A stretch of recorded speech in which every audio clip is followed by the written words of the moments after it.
I'm Ed O'Neill. Like I said, I work at Savvy. We do business lifecycle management. I work with the Dash Incubator Co-op, and we make tools for people that don't want to scam other people necessarily. That's the goal. Scam them less. Yeah. Other scams. Be the least scam in the room. Yeah. So it's the least scammy of the cryptocurrencies, perhaps the only one that's actually trying to be a currency. And I've been a JavaScripter for many moons, more than I care to count, because I really can't count that high. My brain has so little space left. It's so full of, just learning JavaScript takes up most of your brain. Learn Go, it's like takes up 1%. JavaScript never ends. Anyway, and then what else? Oh, and I want to say thanks to Vivint and Travis for hosting us and providing pizza and making this all possible. And those of you online, if at any point you find this useful, helpful, consider like, thumbs, you know the drill. You do the thing if you want to do it. And with that, I'm presenting on promises tonight. I have retitled this "The Anatomy of Promises," even though I didn't retitle it in the slides. But I think in the description I said something all about async awaiting promises. So this same thing. And you can see the previous iteration of this presentation if you want. Here it'll probably actually be better because I was more like right in the mode of thinking about it when I was developing the slides and everything, and now it's kind of cooled off a little bit. But maybe that'll also lead to me talking not so fast and answering more questions. So we'll see. And of course, if you want these slides, there's the link right there, beyondcodebootcamp.github.io. You can follow the link path pretty easily to get here. Okay, so with that out of the way, other helpful links these are going to come up. I'm not going to talk about this right now, but we're going to mention these at some point, so I like to put the helpful links right at the beginning. AJ O'Neill _BeyondCode if you want to follow my not hot takes, just strong software engineering advice. I try to be really light or absent on sarcasm and snarky remarks and just keep it positive and uplifting on that one. So maybe it's not true to life, but it is, I think, what you'll get more value out of following. Dangerous wrong thinker, equal opportunity offender, that should be abundantly clear. And then technophobic technologist extraordinaire, meaning that I think GPT is great and it's going to lead to huge success. Do Utah Node, Utah Rust, Twitch, and the JS logo. In case you ever want to know where it comes from, there's the link to the JS logo and the dog logo. That was a lie. You renamed the Meetup. What? Okay, yeah. Well, we'll figure it out. We're going to talk about that later. Okay, so we're going to go over the anatomy of a promise, or we can actually switch this up. We can go over why use the promise first. We go over the usage first. We can just go over the creation first. We can go over the gotchas first. But I think we're going to start with the anatomy. But before we even do that, let's just kind of get a temperature check around the room. Give me your 1 sentence or 2 sentence. Don't take all night. What is a promise, or what are you confused about? Just give me some info so I can help direct these slides in the right direction and not let the slides direct us in the wrong direction. So, start with Furkan. So for me, promises are like, at least much as I know, it's like, so it's pretty much like a timer until you get like a specific data. That's like kind of my basic understanding of promises, at least. Okay. My hope, at least from these sites, are kind of like try to use promises like in the needed places, like kind of not use them in the unnecessary places, but like try to find good places to use them. What's the best practice to use them? What's not? What should we avoid while we're using them? Okay. So. All right. And I'm going to have to ad-lib some stuff because I didn't put enough in these slides actually about async and await, but we'll go over some of that for sure because I think that's really important, and that is what I promised. No, honestly, no pun intended. Yes. I don't remember what the actual answer is, but I think from what I remember, what I'll say is usually promise is just from its name. It's promising some type of result, but it's going to take time for it to actually get returned, and that's about the simplicity of it. Yeah. So it is. Promises are not a timeout of any sort. There's no timing bit in there. So since we're talking about, are you all familiar with callbacks? Do you feel like you have a good grasp on callbacks?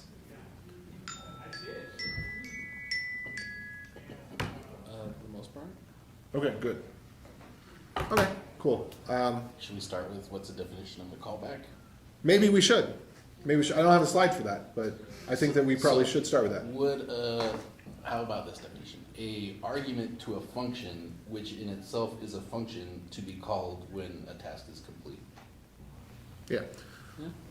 So there's the Walmart model and there's the Starbucks model. Walmart model is you stand in line and you wait until it's your turn and you do things in parallel, and that's the only way that anything can get done while people have nothing to do, is that things are happening in parallel. Starbucks model is you go up, you make your order, and then you leave with a ticket, and you get a call back with the number on your ticket. So you can go do whatever you want. You can go back to work on your laptop, and you get a call back on your ticket. That is the essence of what a callback is. And the technical definition is when you can pass a function into something so that that function will be called at the appropriate time that an event takes place. So it's not about a timeout, it's about an event. That could be, you could have a promise for when the user clicks, or a callback, sorry. You have a callback for when the user clicks, you could have a promise for when the user clicks. It's an event. You could have a timer, and when the timer expires, there's an event, but it is about an event happening. You know, if you're familiar with event listeners, promise is just an event listener that happens once. It's like a dot once, and it's something that you get to pass around. It's encapsulated, so you take that and you can pass it around, and it will become the value.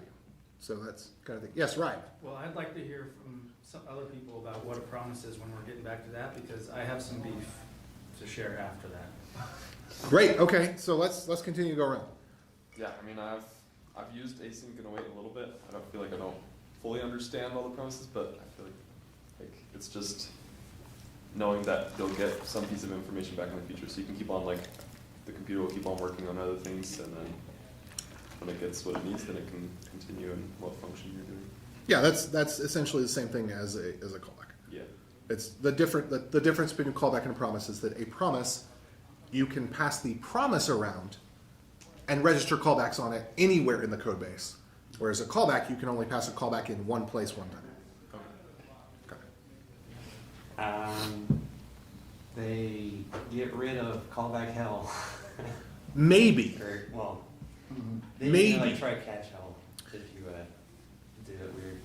But yeah, it's way I would describe it is it's a way to you know something's going to happen and you don't want to really do anything until that thing is done happening. So you use a promise and you wait for that promise to resolve. And then once it's resolved, you have whatever you waited for, and you can work with it. And if you use that with like async await, you can do it in a much neater way than the old how you would usually do with like callbacks. Yeah, and the key thing about async await is that it's one step beyond syntax sugar. So in the beginning, async await was literally, it's reading in your code, it comes to the await statement, and then it rewrites your code and it adds a function there. So it encounters await and it's like, oh, I'm going to need to add a callback function here, and it adds a callback function into your code, and that's how it ran your code. As it became a little bit more advanced, they optimized it so that it uses a slightly different mechanism. So in Spirit, it's still doing the same thing, but it's one micro tick faster. So it takes one less event in the event loop to do an await than it does to do a promise, more or less. So it's, if you run some hot code that's running billions of cycles a second on something that is waiting, doing nothing while it's waiting for something to happen, then you definitely want to use a wait for the performance benefit, because, yeah, that doesn't make any sense, all right? That's Jojo Bite? exactly what I was going to say.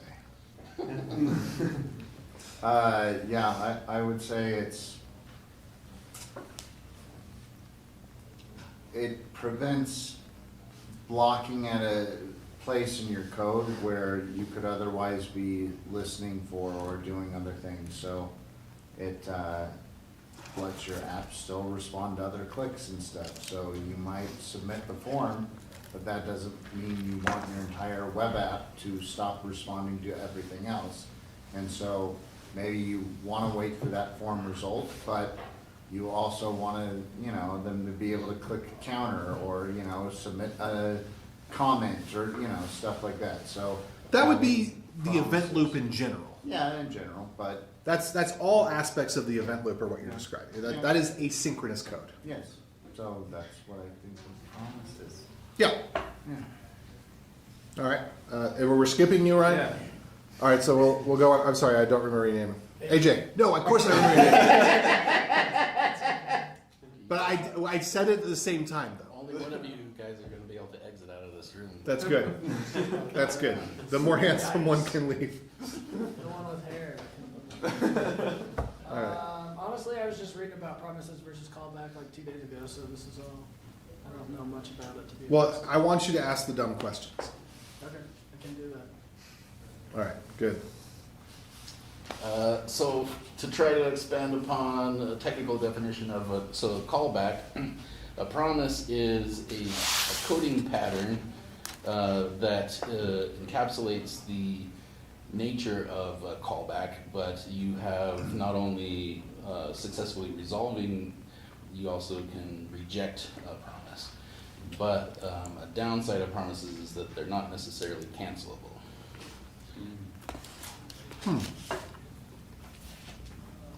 Yeah. A promise doesn't handle the concept of canceling because it's not integrated into the thing that's the doer. Promise is like it's an encapsulation around the doer, but it doesn't interact with the doer in any way. Although I suspect they could have been designed. We could have had a cancelable interface. So that's kind of leading into what observables would do. We would leave now. All right. Okay, so Or, just to quickly interject, another alternative to observables are callbacks. oh no, I don't even want to know. I don't even want to know. That you should present on that in January. Callbacks are pretty sweet. You should present on it in January. Bags are And then Ryan, are we coming back to you Terrible now? name, but Yeah. it's awesome concept. Okay, well, I was curious to see if anybody would explain it in a way that even more novice Ryan would have understood it, and you all failed.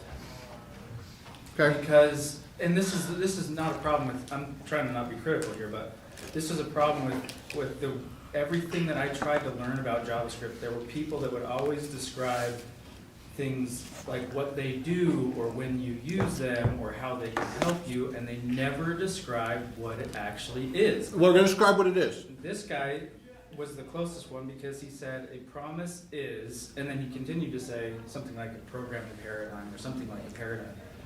But I wanted to know, young Ryan wanted to know what a promise actually is. And a promise is an object, first and foremost. And nobody tells you that, except for, I guess, you're going to tell me that. So that's good. Thank you for not using an analogy and saying it's used when you want. You did use an analogy because you're a fan of those, but I'm not a fan of analogies. I want to know what it actually is. And it actually is an object that you return, that you can return, or that is returned to you, that has certain methods on it that are used in certain ways. Wait, hey! Do you want to give the presentation? No, I want to hear hear the the presentation. I just was curious. I mean, to see you're if literally. Did you watch the presentation online? Are you here to troll me? No. It's just what I had to painstakingly figure out. Yeah. And that's something. Yeah, that's so. A promise is a paradigm, and that's why it gets talked about so abstractly, and people often don't understand. And especially because promise itself, the reason it's such a dumb name, promise and futures, is because it comes from this computer science background, right? And so the people who know what promises are kind of like the people who know what endofunctors are, right? You never end up knowing what it is. But yes, a promise is just an object. A promise is actually an interface, so it can be implemented in different ways. So I'm going to show you a baseline promise, a promise that you could use with code. And maybe we'll even, when we get to the end of the slide where the whole thing's together, maybe we'll actually paste it in the console and then I'll use it with await to show you that this actually, this like 15-line snippet actually functions as a promise. So a promise is an interface, it's a data contract, but the way that you implement it, it's just an object. So promise is an object, and it's an object that contains a list of callbacks. So if you don't understand callbacks, it's kind of hard to understand promises. you don't understand promises, you can't understand async await. But so the object has inside, you know, and you could do an instantiated class in which it's, or you can do not instantiated class. You could do closures such that this is completely private and inaccessible, which is kind of the way that the promise is implemented in the browser. But the promise as an interface, promisable is what they often call the interface, is something that's an object in it, or it's either an object or a closure that has a list of callbacks in it. So we're just going to create this object. We're going to have an empty list of callbacks. And these callbacks are basically success handlers because there's two cases and we want to distinguish between them. There's the case where it's successful and there's the case where it's unsuccessful. There's also a third case, which is the case where nothing ever happens at all. And that's an unresolved promise. But we'll get to that later. So what we need is we need something that is exposed publicly documented, publicly accessible, that will take a function and we'll add it to the list of callbacks. And it is this simple. So we make our promise here, we have our callbacks there, we create a function that's called then, and that function accepts another function, like we were talking about earlier, and we just take that function and we push it onto the list of callbacks. Any questions at this point? Okay. So, yeah. And this is the core of it. If all you implemented was this is promisable. It doesn't handle errors. Is there a difference between like thenable and promisable, or is that the same thing? Well, I guess this would technically be a thenable, not a promisable, because it only implements then, not then and catch and finally. So in order to fulfill the full interface of a promisable, I guess technically you'd have to have a few more methods. Yeah. But yeah, because this is one of those things where the terms you use, you can be more or less specific. For example, there's a reader, a writer, a read writer, a read write closer, a read closer, a write closer. So when you're talking about interfaces, in JavaScript, the names that get used are all kind of informal because JavaScript doesn't have a formal spec for interfaces. At least not that, maybe it kind of, not that's implemented in browsers at least. But yeah, so if something has a then function, it's a thenable, and it will work where most promisable things can work, or at least in the success case. But we need to handle errors. So handle success, handle errors. So we need an airbacks list. So error back, callback error back. And then we're going to need to add a method that exposes that so that things can be pushed onto it. And so that method is the catch method. And then you could also go with the finally method, but then there's a little bit more mechanics in there that I don't care to explain. But yeah, like I said, I don't care to explain it, but you can look that up if you want to. I never use it. I don't think it's useful in the way that JavaScript is as a language. But anyway, so you just have your airbacks and you push the function.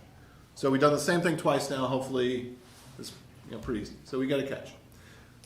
So now we're alighting away that. So the triple dots, that stuff's still there. We're just not looking at it anymore.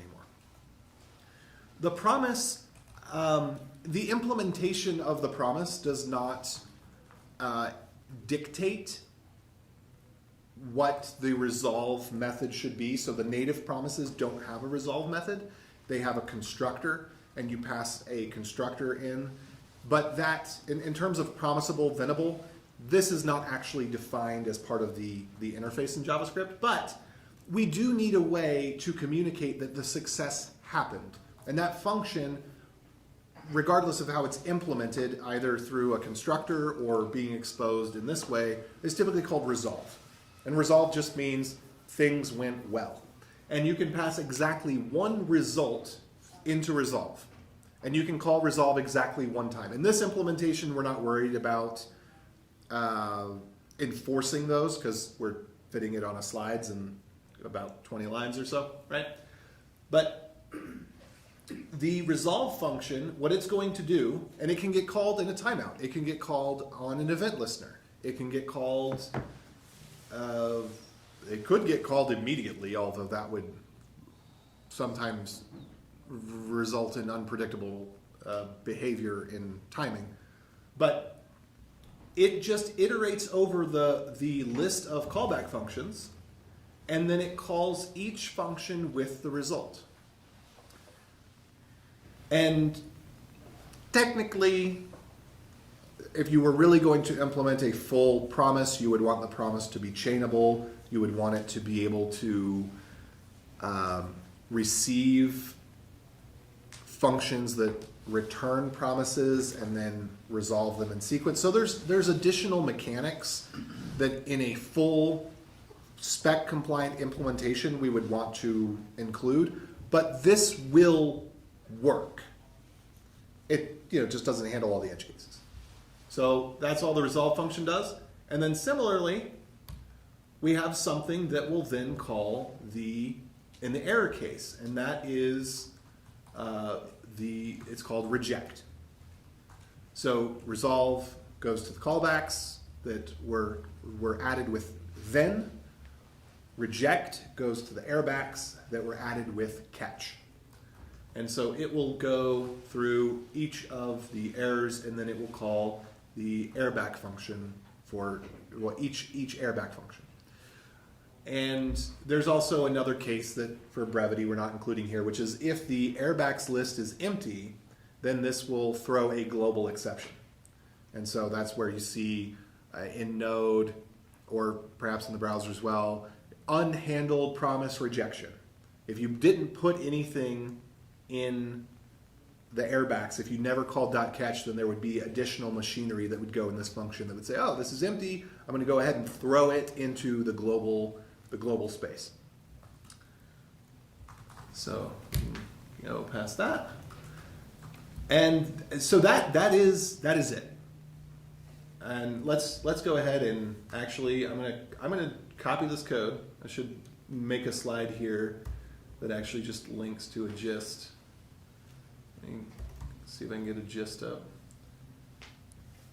All right, here we go. Okay, so I'm going to go back and grab some of that other code.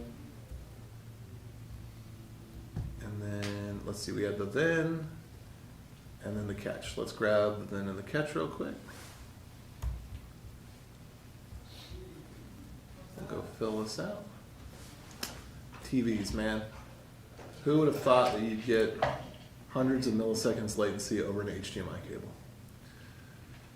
World's a tough place. So we could wrap this in a function. Actually, I will, especially because I'm using let. And whenever you're in the console, pro tip, use var, not let, because otherwise you have to refresh the console in order to get things to work. Actually, I think they fixed that in the browser, but they didn't fix it in Node yet. So we're going to call this create promise, and then we're just going to return this promise. And we could have done this some other ways. We could have followed the implementation more exact to the way that it is spec'd out with the constructor for the resolve and reject, but we don't need to for our purposes here tonight. Oh, let me make that a little bigger, sorry. All right, so we created this thing. Forgive the indentation being wrong. Let's go ahead and open up the dev console. Let's make this a bit bigger. All right, so there we go. So now I have a function called create promise. All right, so I'm going to do var p equals create promise. So now I've got my promise. I'm going to do .then, and I'm going to say console.log hello world. We can have we'll do another one, and we'll add some differences, because most of us get paid to make things different anyway, so let's make it different. And then we can have a catch. Well, actually, let's do one more. I'm not going to go through every possible example here. We're just say debug result. Here's what we're going to do. Debug result. We're going to accept the result. There we are. Okay? So we've created 3 callbacks, and we've put those in the promise. The reason the promise is useful is because we can take this promise P and we can pass it around in our application. We can pass it around with whatever state it either has or becomes. Another thing that I didn't do in this implementation is that in our real then we would actually check to see if there's already a result. And if there's already a result, we wouldn't put it into the list, we would call it immediately. We'd also empty the list so that the thing can get garbage collected. Like I said, there's more machinery, but you're gonna see that this is the result of the thing. Okay, so now it's been some time, these functions have not fired. I am going to, let's see, I'm gonna do set timeout here. Generally in code, we shouldn't use set timeouts. It's a code smell. There are very, very rare instances where it is the right or only thing to do. But for the case of this demo, this actually makes sense. We're gonna give it 5 seconds because maybe I type slow. And I'm gonna do p.resolve. And again, a normal promise, the resolve method comes through a constructor, but you'll often find cases where you need to take it out to an object so you can pass the resolver around so that you can have a communication where you resolve over here and you get the results over somewhere else in your application. And we're just going to pass in this object foo, view and bar, there we are. And then I'm going to do await p, which hopefully that works on the console because that'd be top level await there. And then I'm going to do console.log goodbye cruel world. Okay, so before we run code, we should know what it's going to do. We should have a mental model. If you can't do that, you either need more sleep or more education. Jojo Byte and I are very familiar with the need more sleep situation. I need both. Yeah. So mentally, let's walk through this. I'm hoping that we're all, at this point, hopefully going to arrive at the right solution. But somebody tell me, the person who feels the least confident about what's happening, tell me what's going to happen when I hit enter. And we'll work through it. You said you'd ask dumb questions. Will you give dumb answers? Yeah, my answer is I don't know. Okay, well let's just start from it. Let's get rid of all this other stuff on the screen so it's not confusing. Okay? Hopefully that didn't. Sometimes when you clear the console, it actually clears out the variables that you were using. I hope that didn't happen this time. Depends on the version of and the browser. But so first line here, line 1 is set timeout. What is that going to do? You're familiar with set timeout or no? Yeah. Okay, so what is set timeout going to do there? So after 5 seconds, it's going to run that function. So after 5 seconds, it's going to run p.resolve. Yeah. And what is p.resolve going to do? I don't know. Okay, well, what do you remember from the previous slides? Let's go back and look at the code. Let's go back and look at the code here. Was this it over here? Was this it over here? All right, let's go look at. And it's going to do the callback. Is that correct? Mm-hmm. So we did three p.thens. Oops. So we did 3 different functions here. Is the right term for that registering callbacks? Sure. Registered 3 callbacks. Yeah. And so when resolve is called, what's going to happen?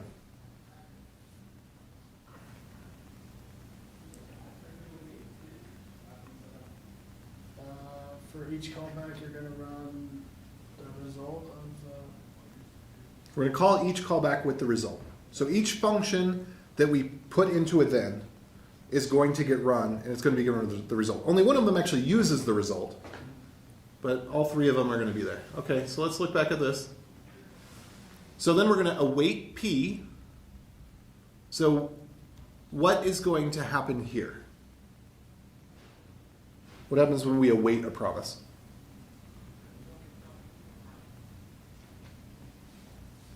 Somebody else? I'll wait until all of the processes. Shh, not you. You know the answer. What happens when we await a promise? It's gonna wait till there's it resolves basically. Right? And then what's going to happen? Then it runs whatever is awaited. Well, there's nothing here to run.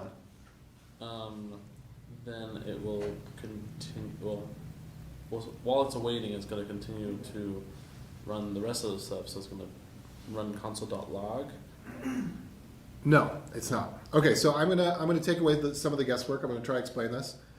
Help me help you to understand this. This is critical. So, and then let me space these out a little bit more. So await is syntax sugar.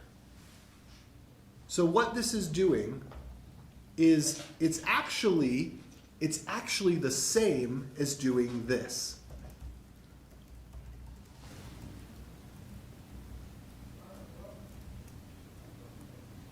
Oops.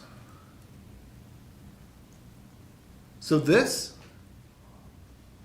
and what I had before, they're the same for all practical purposes. There's mechanics that are different. There's some internal optimization. The way that the JIT is going to interpret it is slightly nuanced, but for all practical purposes for you as a programmer, those two things are exactly the same. The await says, I'm going to take everything that is in this scope and below, and I'm going to wrap it in a callback function, and I'm going to attach that callback function onto this existing promise, which gives the appearance that it's running these lines and then it's stopping to wait here and then it's running this line. In reality, again, the mechanics are a little bit different because when you create a function, you also have to create scope, which means that you have to have some memory references. This is all under the hood stuff. From the practical, you writing at the keyboard perspective, the two are equivalent because it's just creating a new space, a new event space for it to call a function when the thing resolves. So what's going to happen here is that first, nothing is going to happen. We're going to wait for 5 seconds. That entire 5 seconds is this right here. At the 5-second mark, this p.resolve gets called, at which point this await is triggered to allow the rest of the lines of code within that scope to run. And then we're going to see goodbye, cruel world. So, famous moment. 1, 2, 3. Oh! I counted too quickly. Oh, that's a relief. The code singularity strikes again. The slides worked. All right, cool. So, oh, and I forgot to say what the intermediary states were going to be. So the callbacks are going to get called in the order in which they were added. And so the first callback that was added was the hello world. The second callback that was added was the hello world with different punctuation. The third callback was our debug. And this, in fact, was our fourth callback. Everything that comes after an await is, for all practical purposes, a callback. It just gives you a little bit nicer syntax. It makes it read a little better. The await gets rid of the callback element. So maybe you could explain then what the purpose is. And you're probably getting to this because most people, like a lot of incorrect sources on the internet, will tell you what somebody over here said, that like the rest of the code can continue operating, can continue running. You don't await it. You can still like pass a promise around, but once you put an await in there, the code will stop executing. I guess to ask. Well, it becomes a callback. It's not that it stops executing, it's that it becomes a callback. And this is actually the sticking point. So like, it doesn't actually stop executing the code, but the things underneath the code get run later. Yes. And that's what you will rarely find, like that explanation on the internet, because some people I guess just... to ask them a specific question on top of that one is, would it make sense to, instead of doing a dot then sort of like function, is that where the usage of like try catch come into play to sort of encapsulate things so that you know what's going to be, so things around it can still run? Does that make sense? So if you're using try catch with async await, then you fundamentally don't understand async await. You're doing it wrong. There are some old examples on the internet where There's new it was- examples. There's Yeah, fresh examples. But it was required at one point for async await early on. Well, no, but If it failed, it would blow up your app. So yes, it was required at one point.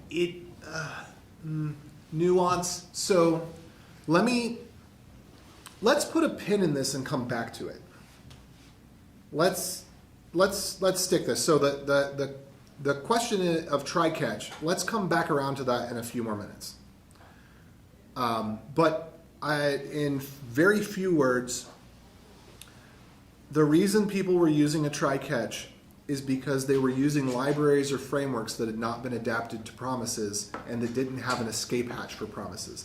I think that to this day, I think React still doesn't have a way to handle asynchronous code. I don't think React was ever adapted for asynchronous I code. literally rewrote one of my promises this morning into a try catch just to test out this setup, because I had two nested promises, or not promises, but like functions to get data, and one of them was reliant on the previous data in order to do the nested stuff. So rewrote it with a try catch, and I just awaited each of the functions that get the data from a database, and then I just have the stuff in between, whether it's like setting states and things like that. I have a video on async await with Express, which I'd recommend you take a look at, and it shows how to do the try catch properly. Okay. Or when you need it, and when you basically you should never use try catch with async await except in cases where you have to, and there are a lot of frameworks that are still popular that never were updated for any sort of asynchronous management, and so you will see a lot of examples even in modern code where they take this huge block, but never ever nest try catches. There's no reason to ever do that. I wasn't nesting. Okay, good. That wasn't what I was doing. I was more of I had nested like .thens basically. Yeah, and you shouldn't have to do that either. Yeah, that's the reason I rewrote it with a single try catch that does both functions, and it just awaits the two functions and then has the other logic in between. Yeah, I'm gonna put a pin in that for now. Okay. And I'm gonna bring this back around here. It still worked at the end of the day, so. Yeah, there's a lot of stuff that works. It's better if you know why it works than that it works. Yes. It's better to have something that fails and to know why than to have something that works and to not. Because something that fails and you know why, you know how to fix. Something that works but you don't know why it works will fail, and when it fails, you won't know how to fix it. There was a kind of a riddle posted. Somebody posted on Twitter. Would you rather have perfect code that's difficult? No, actually, this was from the book Clean Architecture by Uncle Bob. Would you rather have perfect code that is impossible to change, or buggy code that is easy to change, or rather near perfect code that is very difficult to change, or very buggy code that is very easy to change? And the answer is very buggy code that's easy to change, because if it's easy to change, then it's easy to fix the bugs. With the near perfect code, if anything changes, you have to write new code. Anyway, or not because it's near perfect, but because of the other issues. Okay, so why? Why do we want promises? So promises are when you want to handle an event one time. So in JavaScript, we often use callbacks in a way where the callback gets used over and over and over again. For example, if you use WebSockets, you'll have an on message, and that on message will fire over and over and over again. When you have an on click, the person can click the button over and over and over again. There is often a once method, so you can say not in the DOM itself, but through the libraries of the frameworks, you can have a once.click or element once click or something, or with the socket you can have a socket dot once close, because it's only going to close one time, things like that. But the other important detail about the promise is that you are able to pass the route. So if all you ever wanted was, like, consider this situation. You want to add an event listener, handle the click, and remove the event listener. The promise accomplishes this at once. Not in the way that we showed it on the slides, but in the way that it actually works, and you have all the mechanics there where as something is handled, it's run, and the memory is emptied, etc.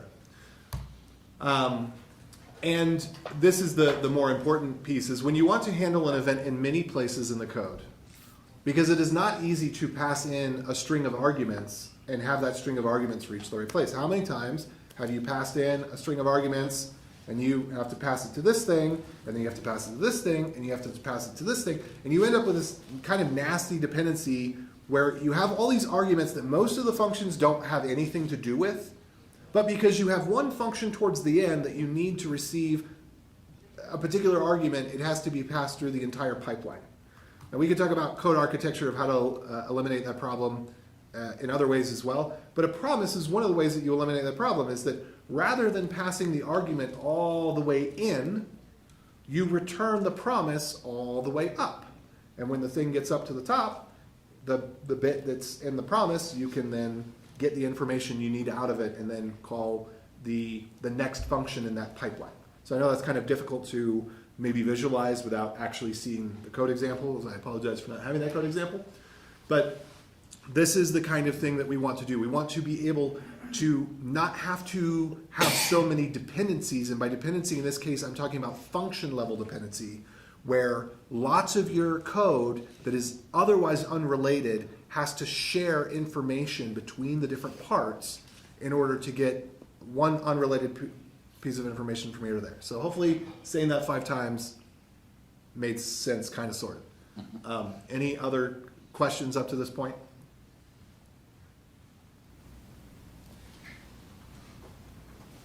Okay. Also, when you want to handle an event late, we kind of demonstrated this with the example where I showed how the await expands out. So the await happened, and then the callback, that is that space below the await in essence, that actually happened late. So the event happened, 3 callbacks fired, we resolved it, or 3 callbacks were added, we resolved it, 3 callbacks fired, and then after those callbacks fired was that await space. And after that await space, that still ran. We handled it late. The event happened, we didn't catch the event, we weren't there in time. We did not add a listener in time for the event. So with add event listener click, if the user clicks and then we add the event listener, that callback never fires because the user already clicked, nothing happened. This is 90% of the websites on the web. You know, you're sitting there clicking the button and some ad hasn't loaded yet, and so nothing's happening on the page. And then shout out to Quick. If you haven't heard of Quick, Quick solves this problem. QWIK. Same guy that did Angular, but he joined the React cult and made something better. Anyway, but this is what the promise does as well, because we were able to call .then after the thing happened, and we still got the result. All right. So how do we use promises? Well, the good news is you can use them everywhere, because promises have always been available in JavaScript. Since the day JavaScript was born, well, there might have been, okay, I wasn't around, I wasn't using the web on Netscape in 95, but for the entire time that you have ever used a computer, if you are younger than 34, promises have always worked in JavaScript. You could always do this. It's always worked everywhere. The thing was, nobody had written a blog post and said, hey, here's a good pattern for solving this problem. Back to your point earlier, people don't talk about the implementation of promises because it's thought of as a computer science pattern more than it's thought of as an implementation. It's thought of more as an interface because the implementation can be done a bunch of different ways. So let's see. What was I going to do with this one? Okay, right. So here's a really good way to do some stuff. So I'm going to bring up the axioms of AJ. Let's see if Google has picked this up yet. I'm just gonna try it. Not Google, but search it. Yes. So if you search for axioms of AJ, these are my axioms of software engineering, and they are kind of. I tried to gear them towards JavaScript. And one of the axioms is let errors bubble until they burst. Correct or classify, but do not catch. And that's what I'm demonstrating in this example, is this axiom. There is a catch here. So you say, well, AJ, you said correct or classify, but do not catch. Somewhere in your code, you want to have a top-level error handler that does catch things. You don't want your code to crash. But you want to correct or classify. So down in the area where this is a promise, it looks like this is a promise for some sort of database call. This is imaginary code, pseudocode. So this promise was for a database call, and the database call had an error, or might have an error rather, and the error code might be not found. Actually, I probably intended to explain this with a file system reference. But anyway, the error might have a code not found. Well, we can correct this problem. If the problem is that the thing wasn't found, we can say, well, if you are trying to get the thing and it doesn't exist, and it's something that it makes sense to create, then I can go ahead and create it. So new user signs up, first thing we do is get or create user. So the get or create user goes to look for the data user in the database. The user's not found, we get the not found error. We say, okay, we did a get or create, so since we can't get the user, we'll create the user. We have corrected the error. So we can return foo.create. That should actually be return await foo.create. But hey Josh, will you remind me to update this slide too, please? Thanks. And then if we cannot correct or classify the error, we don't just console.log and screw it. Because then we have a bug in our program that we have a really hard time getting back to and figuring out how to solve. So instead, we throw the error again. So we have not truly caught this error. We've taken an opportunity to correct the error, and if we can't correct it, we rethrow the error so it will bubble up all the way to our top level error handler in our application. Yes? So, do you want to explain why you said that you should have said return await, or is that a rabbit hole you don't want to go down? Oh, it's yeah, I will explain that. Thank you for asking. When you return await, again, there's these nuanced differences between promises when you use the await keyword, when you don't use the await keyword. When you use the await keyword, there is a stronger likelihood that the stack trace will resolve correctly without showing you junk code. So if I don't await in here, let's say that foo.create is using, let's say that foo is an old library that's using Bluebird. If I return foo.create and there's a problem there, then when it gets the stack trace, what I'm going to see is about 600 lines of X called on line 482 in Bluebird.js, and then I'm going to get nothing.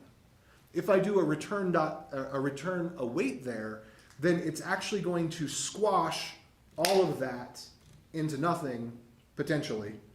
I haven't actually tried this with Bluebird, but the general principle is that it will collapse away the promisiness so that that's not, whatever the implementation specifics of the promise you're using aren't clogging up your view, and that it continues on to the next item in the stack trace, whatever it was that had the database call.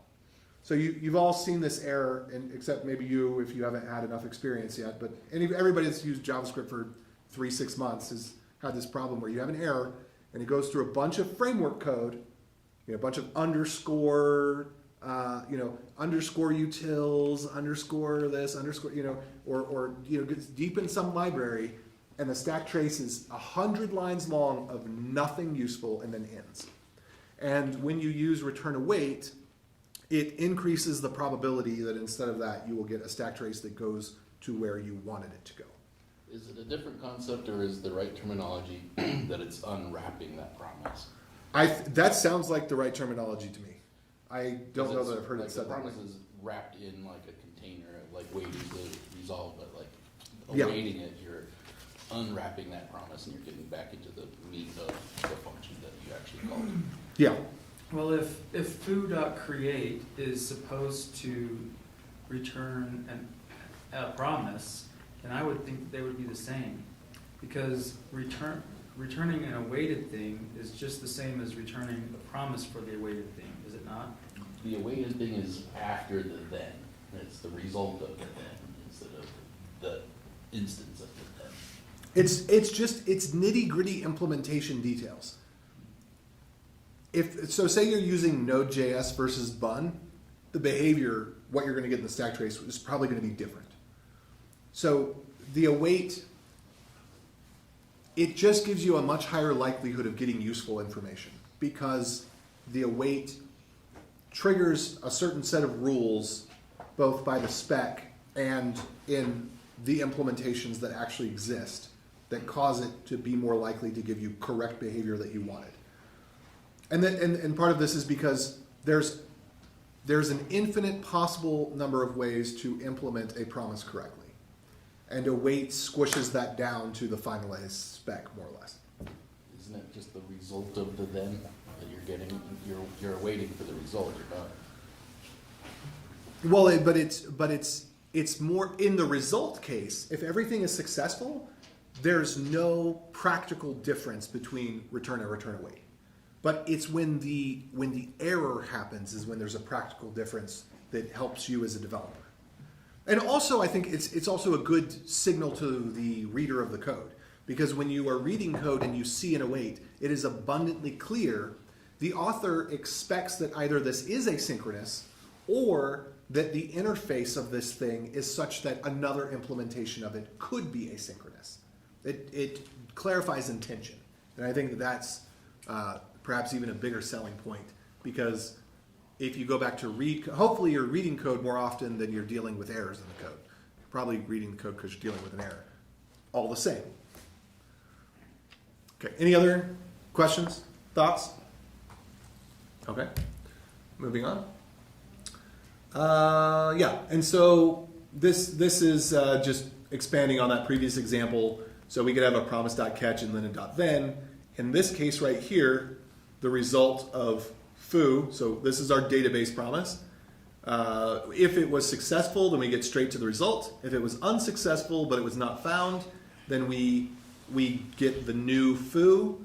And if it was unsuccessful but it wasn't because it's not found, then this then will not execute, and instead the error will bubble up to whatever is next.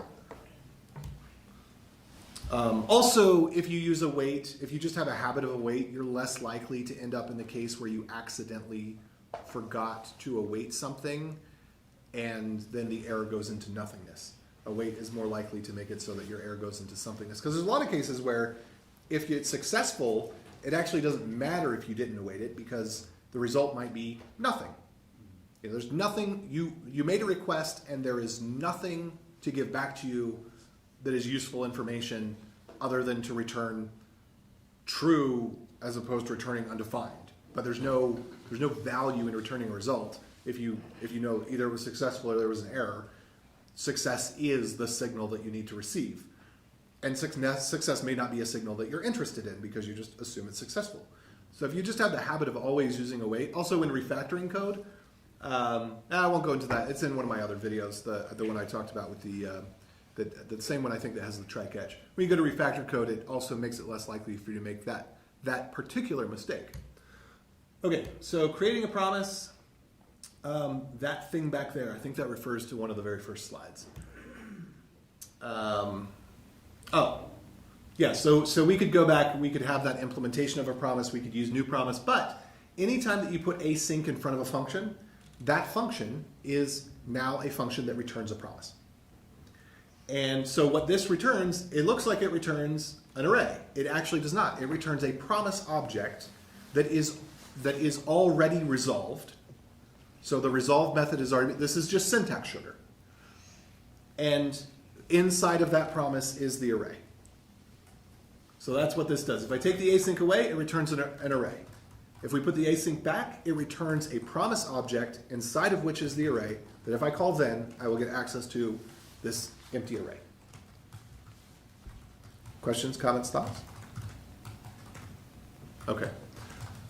And general rule of thumb, There are very, very, very few cases. I can think of one off the top of my head, but I can't explain it because it's intricate and has to do with details of stuff. Or I could, but it'd take too long. That you should ever not put async in front of something that can return a promise. This simplifies your code in so many ways. It simplifies your error handling because you also don't want to have a try-catch around something that could return a promise if there's a synchronous error.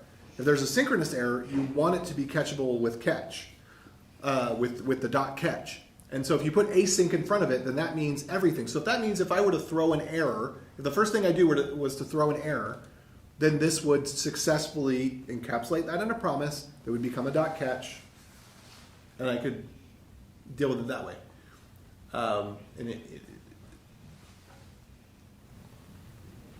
And let's see. So yeah, anytime something can return a promise, we want it to be marked with async. One, because it lets us know that this could return a promise, and two, because it ensures that everything else, whether it's synchronous or asynchronous, will follow the same contract of the interface of a promise. So anything that is marked with async, you can use it either way. And there are reasons why you would want, just like what I showed here. It would make a lot of sense to do await promise dot catch. That makes a ton of sense. Because we could do let result equals await promise, and we would either get a new result or we'd get the result that was found, and if the error is thrown, it's going to bubble up. So, and there are some cases where we want to maybe modify the result before we return it. Maybe there's a result that needs to be massaged in some way. So at the top level, we want to have let x equals, and we actually want to do a dot then, or we want to do a dot catch and a dot then, or we want to be able to have some pipelining, but we don't want it to take over the application to become this big, huge indented mess. We just need the pipelining of meaning one process after another, one function after another, some sort of transform. So there are reasons that you would want to call dot then on an asynchronous function, even when you have await. So you don't have to use await. But generally speaking, you should use await. Await is available in all browsers. It doesn't require transpiling. It's not available in some of the embedded things like Ducktape.js. I don't think supports it. But in general, it's also very easy to transpile if you happen across some sort of weird esoteric environment that doesn't have it, which as web developers you're not likely to run into. As developers that are doing other stuff with embedded systems, you are probably more likely to run into Lua than embedded JavaScript. But embedded JavaScript does exist, and it is often out of date. Okay, so sorry, you can forget some of that because it was probably too much information. But any question here? So these two are equivalent. There's usually this is what you want to do. Occasionally, there might be something you want to pipeline. So Well, maybe, they're not. Oh, sorry. I was just going to add in, maybe on this slide you add another section that shows the await and the then, just as a comment of one of your previous things, and that you can still kind of mix and match them a little bit.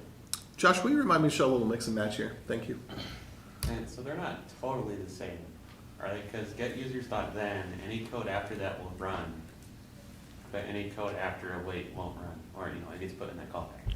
Yes. So if we were to expand this to a larger context, and I were to say that so here's the elided code. So if we said that this elided code and code that we elide underneath of here, if we say that that elided code is the same code, then there's no difference between the two. If the elided code is different, and there's some elided code below here and some with inside of here, then yes. And I have had cases where I actually do exactly this, where I want something to be in a promise, then something else happens, and then I await the promise, and the reason for that is stuff that I don't think most people run into. Usually that's a bug in somebody's code, not intentional, but there have been some specific cases where I needed to wrap some events, and one depended on the other in such a way that one needed to start before the other was awaited. This is similar to what I was talking about earlier with my code today. I did the let users await, get users type similar to that. and then I did like, what did I do? I was pretty much having users be like my response, and then using that to like set the state in my React, and then I had another await for another function. Is that similar to .then and then doing all of this setting state within the .then callback function? I would have to see the code in order to understand it better. I'm actually not really good at visualizing code in my head, despite That's the right. fact that I talk about it. Yeah. Like if you need to get the result of the first call before you invoke the second call, like you probably want to await that first one. But if they're kind of both, if you have all the data ahead of time to make both calls, then stitch So them together. I'm awaiting the first function, and then awaiting the second function because the second function is waiting on the first function to get data back from that in order to do the business logic around that. And so they're all they're all within the same level of the scope. That's just the order of things. I'm just sort of reaffirming kind of it's following the same pattern you're using here. I'm not sure. But I can draw it out, draw the code after all this. Okay. And also, this might be a case for the promise.map that I mentioned at the beginning. Generally, you don't want to use promise.all. On the front end, you're less likely to run into situations where promise.all causes mistakes or causes problems. Actually, no, that's not true. You're just as likely on the front end. Because on the front end, you often want to show progress for things. And if you use a promise.all, then you just have this big, long wait without any progress indicators. Typically, you want a promise.map. Promise.map is not something that's spec'd out, but it's something that I provide a little 10-line snippet of that was linked at the beginning of the slides. And so you could just copy and paste that and use it. But promise.all is a way that you can run things truly in parallel, but it's rarely useful. If you have maybe two things that you want to run in parallel, which sounds like what you're talking about, then promise.all might be right. If you actually want things to run in sequence, then promise.map would be the right thing, and generally is what you want. And I also provide a promise.parallel, which will run things truly in parallel. So JavaScript, okay, tangent. We're going to go on a tangent for a second. I'm gonna leave this here. I shouldn't have said anything. No, this is good. This is actually important to know. So JavaScript is not single-threaded. You will hear told to you that JavaScript is single-threaded. What's the? That's a pretty controversial statement, I think. I don't think it's controversial at all because it's a fact. Okay, let's hear it. JavaScript is not single-threaded. Okay. So single-threaded would mean that something literally can only do one thing at a time, and that it has to stop to do something else. Now, when JavaScript was created back in 1997 or so, it was single-threaded by virtue of the fact that browsers were not written in a way to deal with multi-threaded systems, because we were coming from Windows 3.1, which you were dealing with the 386 CPU. There was no such thing as multi-threading. So when the hardware architecture did not allow for multi-threading, or multi-threading was only recently introduced and most software that existed on the planet had no support for it, it is true that in those implementations of JavaScript, not by virtue of JavaScript, but by virtue of the hardware on which it ran and the operating systems that were not able to take advantage of newer hardware yet, it was single-threaded. But JavaScript, the way that it works is that there is a main thread where the JavaScript executes, and this is where we could go into a gray area, where the JavaScript executes is one thread that is essentially a green thread. It pauses execution. It's not because we don't have a global interpreter. No, it's. Let me. See, it's even controversial in your own mind. It's difficult to. It's difficult to. Okay, so you have a thread in which the code that you write is actively running. That is in JavaScript.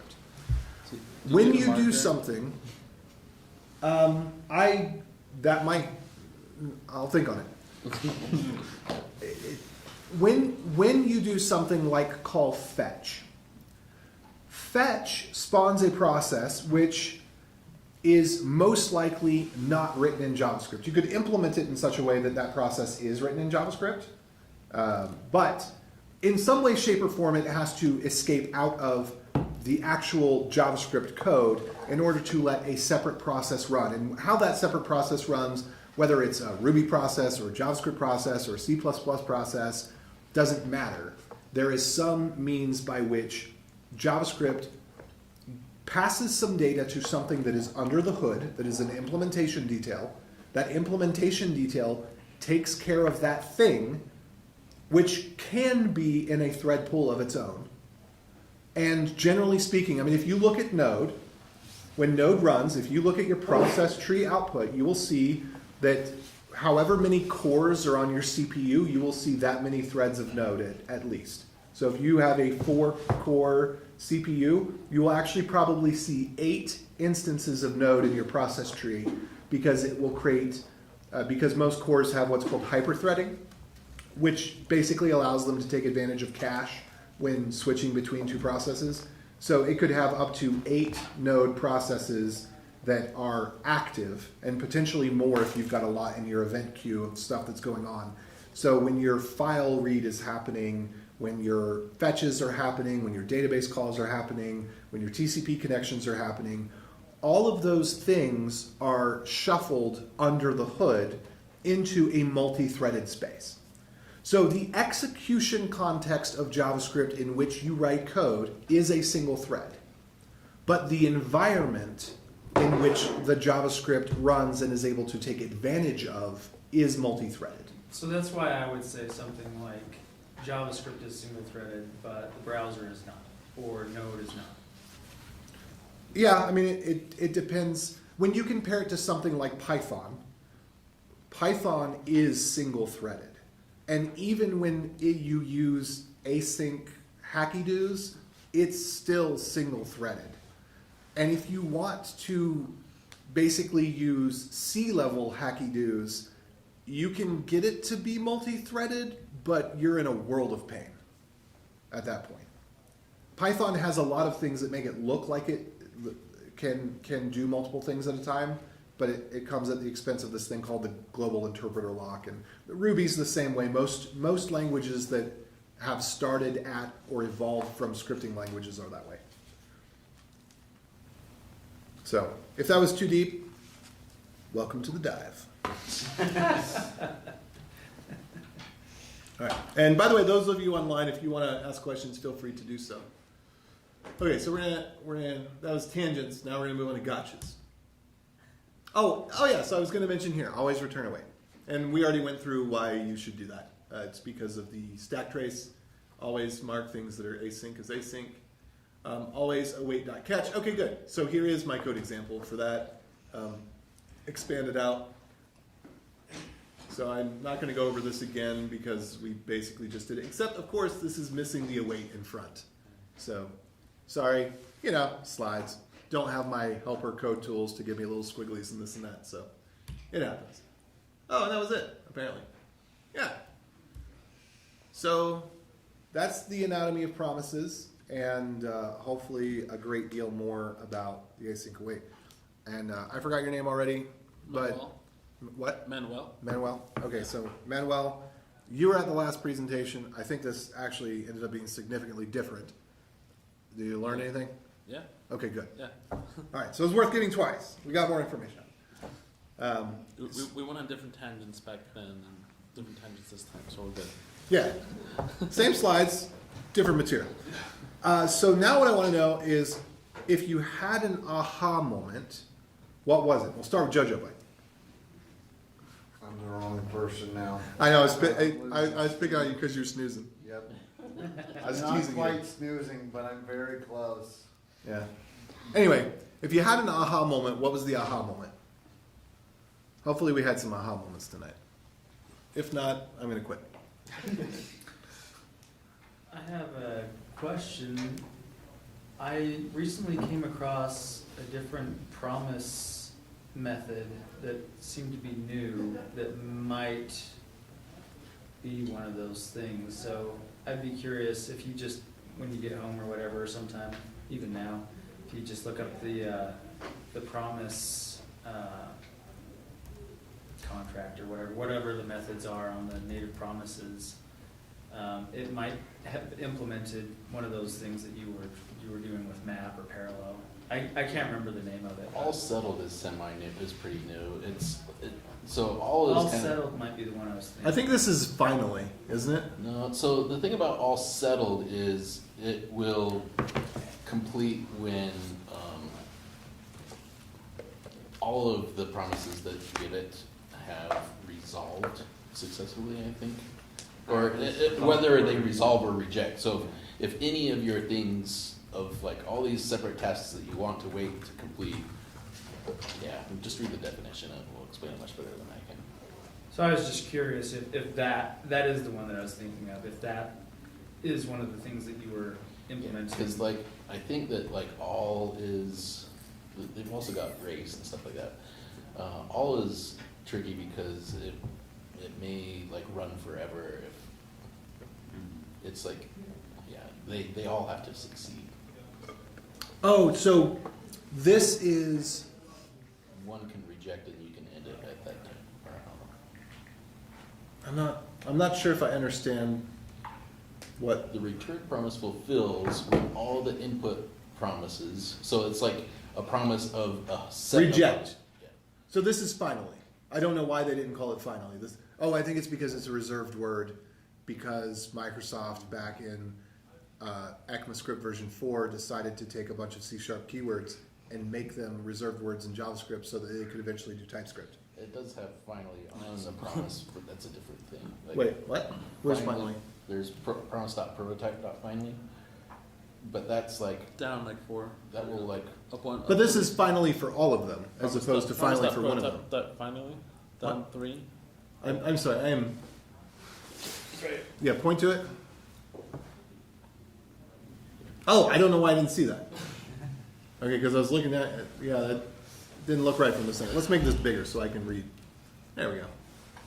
Yeah, this finally is different. I think that this all settled is so that's you not, give it, all settled is an array. The input is an array of promises.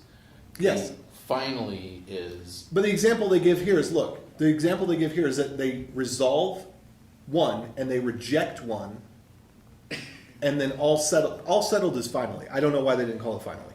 All settled is finally. probably just, it would be confusing because there's a finally that will just like result on a single promise regardless if it rejects or resolves. Is it similar to like try catch and then finally? Maybe finally is what you're thinking of finally, but not what finally on. No, it is because if you we can go look at the example. You're saying that promise.prototype.finally is exactly what promise.allsettled is? They're the exact same thing? No, I'm saying that promise.allsettled is when you call the promise object on a list of promisable objects. It's a helper method on the promise object for a list of promisable objects. Finally is a method that operates on one promise, which is itself. Yeah. They are the same in kind. Yeah, it's the input. So it's either you're doing it against an array of promises or it's the promises finally. Yeah. One is a static method for a list. The other is an instance method for itself. But they do the same thing. Whether there is a rejection or a resolution, it is the thing that happens after. But here's the reason that this is silly. This is completely unnecessary in this case here. I think all You never need to use it because you could just do .catch.then. I think all settled will still go through the array regardless of like I think race will like stop as soon as the Yep. one rejects. Race, I don't know what the difference between race and any is. Any, I think, let's see.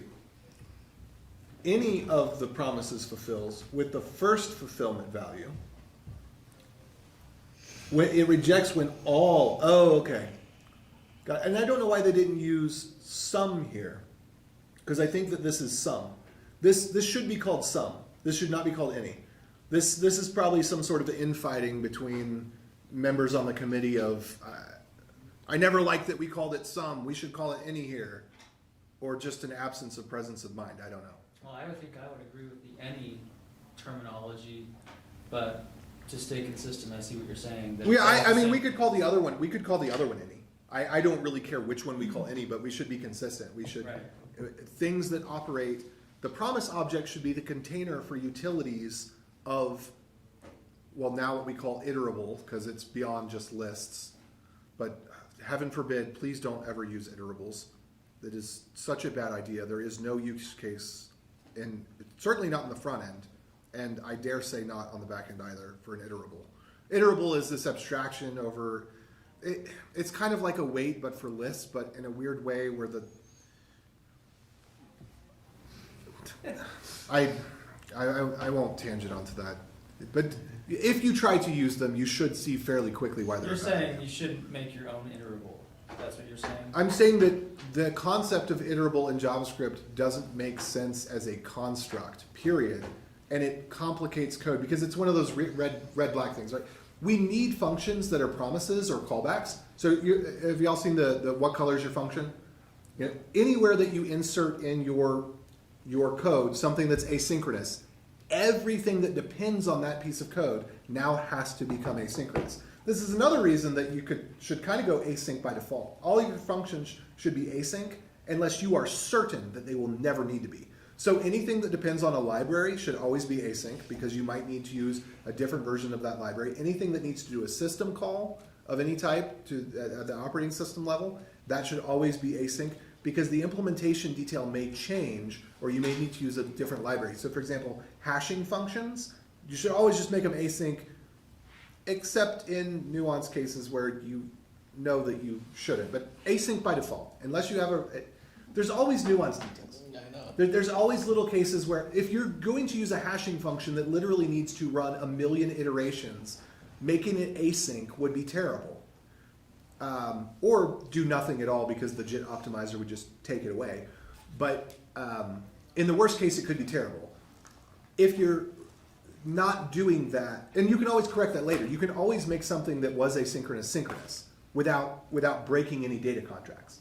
You cannot make something that was synchronous asynchronous without breaking data contracts. So you should be async by default. But the same thing happens with iterables. Iterables are like lists, except that they behave completely differently and are very difficult to work with and require a lot of syntax and ceremony. You cannot deal with iterables, ironically, in a functional way, ironically because iterables come from the functional camp, and ironically because we have functional array methods in JavaScript, and iterables are not compatible with functional array methods. So we have two things that come from functional camps that are not compatible with one another, and that is stupidity. If you're going to change the standard of how list structures can be passed around, you need to also change the standard simultaneously, which would not break anything because you're just adding a new capability that wasn't there before, so you're not breaking a data contract. You should add a new standard for how the array functional methods work. So for each should work on iterables, but it does not. Or maybe it does now, I don't know, because iterables are something that were not really well standardized and they're kind of waffling on. But in the places where I've seen iterables implemented, they have only caused me pain, and they are in places where it is obvious that an iterable is of no value. An iterable should be for where you need a cursor of something, so you have 10,000 of something, and the 10,000 can change. So while you're operating on those 10,000 things, the list could be growing or shrinking at the same time. That's where you would want an iterable. Where I've seen iterables implemented are things like query parameters. Query parameters can never grow to 10,000. They are hard capped. If your query parameter was as few letters as possible, you can only get to 26 that way, but then, double them up, then you can get to 400 or 500 or whatever it is. So if you were to add as many query parameters as you possibly could, you can't get to 1,000. So there's no reason, and you cannot add or subtract query parameters because query parameters are set when you send a request and they're received when you receive a response. So there is no space and time in which you are adding and removing to them while they are in play, so you would never need a cursor for them. So the whole concept of making them iterable is just pure narcissism. I mean, that's what it is. I mean, give me a practical reason why you would want query parameters to be iterable. Name any use case. It's not possible to take advantage of them. By virtue of how they're specified, it's not possible to take advantage of it. What about generating? Don't answer that. I mean, likewise, generators were standardized before promises were, and before async await was. And so generators were cool for a spell because they come from the functional camp, and functional was the religion at the time. It seems like that has kind of passed for the most part right now. I'm sure it'll come back. It always does. They didn't yield fruit. If I wish I had my little ding, I got a little soundboard at home. But yeah, I mean, I don't really have much to say about generators. They haven't caused me much grief because thankfully I only know of one framework that's ever used them.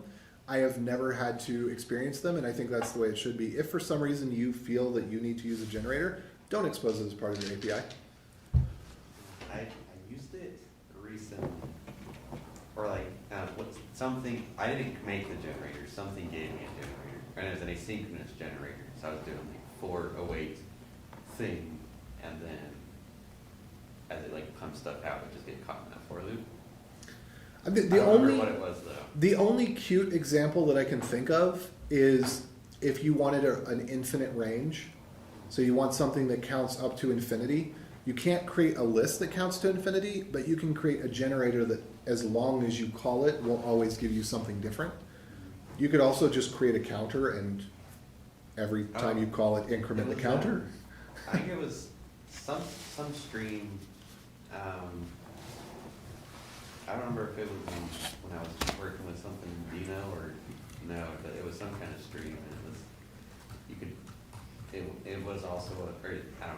It had an asynchronous generator. That's when I first even heard about it. And I was like, yeah, that's interesting. Yeah, But they don't seem to be used anyway. That's the only time. well, async await fulfills the. I mean, the thing was, people were bickering about async await and promises because there was promises A, promises B, promises A plus. So there was a bunch of different standards, and kind of while people were bickering, some hoodlums sneaked in the back door and got generators into the spec.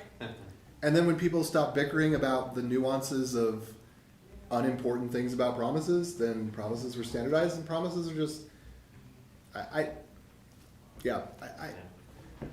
in JavaScript is everybody's playground because everybody has to use it. You don't have a choice.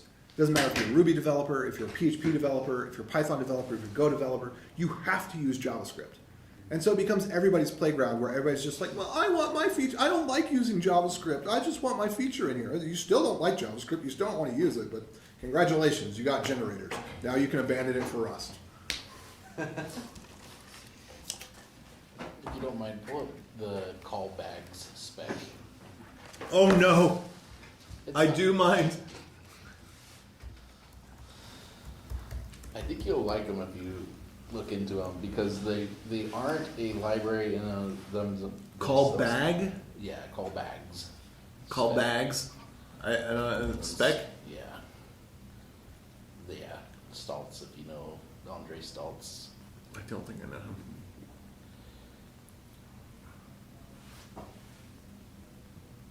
Oh, RxJS.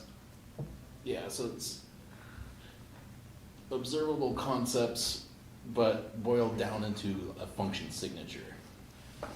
So a lot of this extra fluff is like byproduct of the callback spec, but it's really at the heart of it just a function that, like, the first argument is something like I'm creating a callback, or I am subscribing to a callback, or like there's a function signature to it, but it's kind of like a callback in the sense, but you can wire up these, like, I'm actually listening to what you want to resolve. It's a two-way function call kind of signature.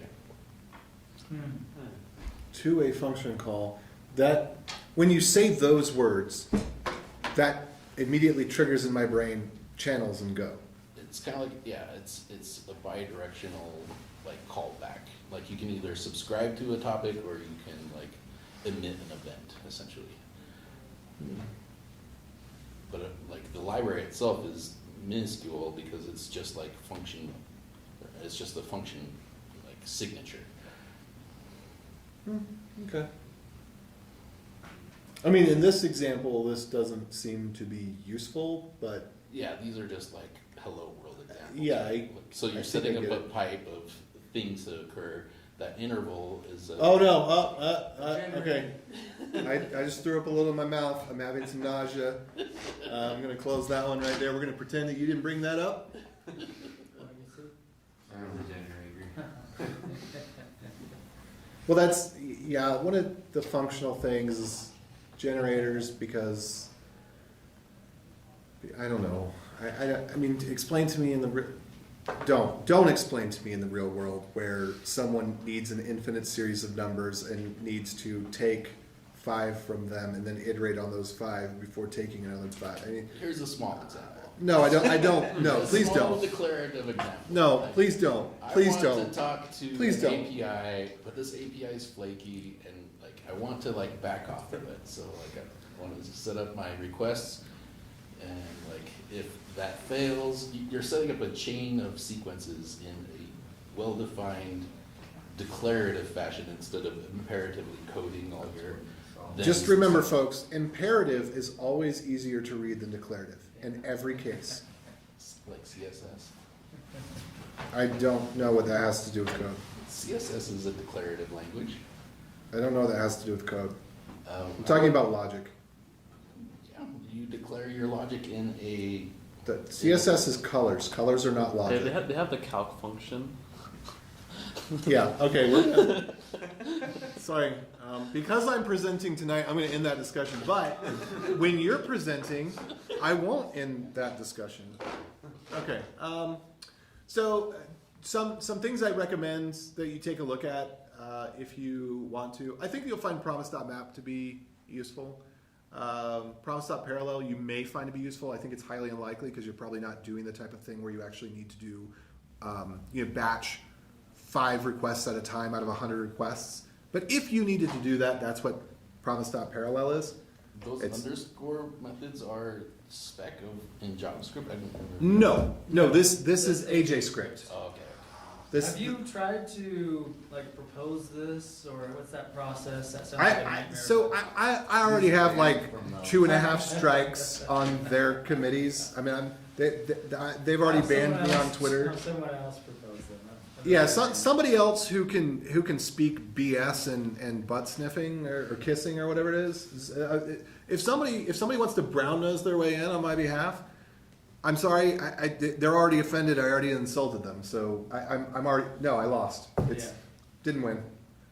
What was it? But if you want to do that, you're really good at Brown nose. inserting yourself. You're really good at inserting yourself and then doing it in a way that people feel pleased rather than agitated. Thank you. So, I think and- that's brown nose, right? and that's not brown nosing, because brown nosing is that's a more derogatory. You're sucking up to somebody. You're giving away your values and beliefs in order to assert someone else's power for their behalf to stroke their ego. That's just being a good people person. I think I'm a little more diplomatic than you, maybe. Well, see, but that's so sweet. I'm a little more diplomatic than you, maybe. Not saying you're not diplomatic, just maybe I'm. I mean, you suggested maybe I am. Anyway, and then I highly recommend you watch Croc on JS Function the Ultimate. Everybody who has not watched this needs to watch it. So I want you to watch it, and then I want you to sleep on it. Sleep on it one more time. Can Watch I it sleep again. on it and then watch it? Post a link to it in the Discord. Okay. All right. Posting here. Croc on JS. And this is really, really hard to grok stuff. So I had a really difficult time understanding it. I watched the section on the slides about promises. I kid you not, one after another, after another, after another. Part of it because I was trying to actually write down his code so that I had it, so that I could run it and experiment with it myself. But I watched it once after the other, after the other, after the other, about at least 10 times, quite possibly more depending on how you count. But this 2 or 3 minute segment I watched basically every time I finished it, I watched it again. And then I wrote out the code. And he has a ton of slides like that where he explains a slide for 3 minutes. And if you spend an hour studying that one slide, then one day you can be as arrogant as I am and be justified in it.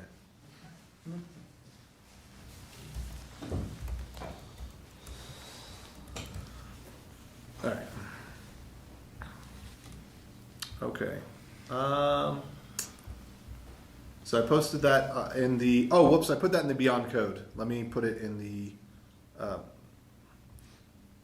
Utah.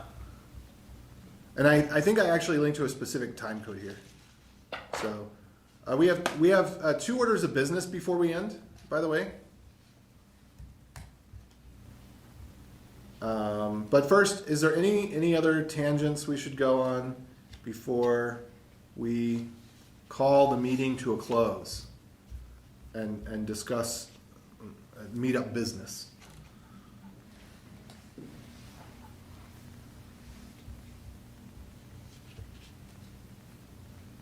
No. Okay. Well, thanks everybody for coming.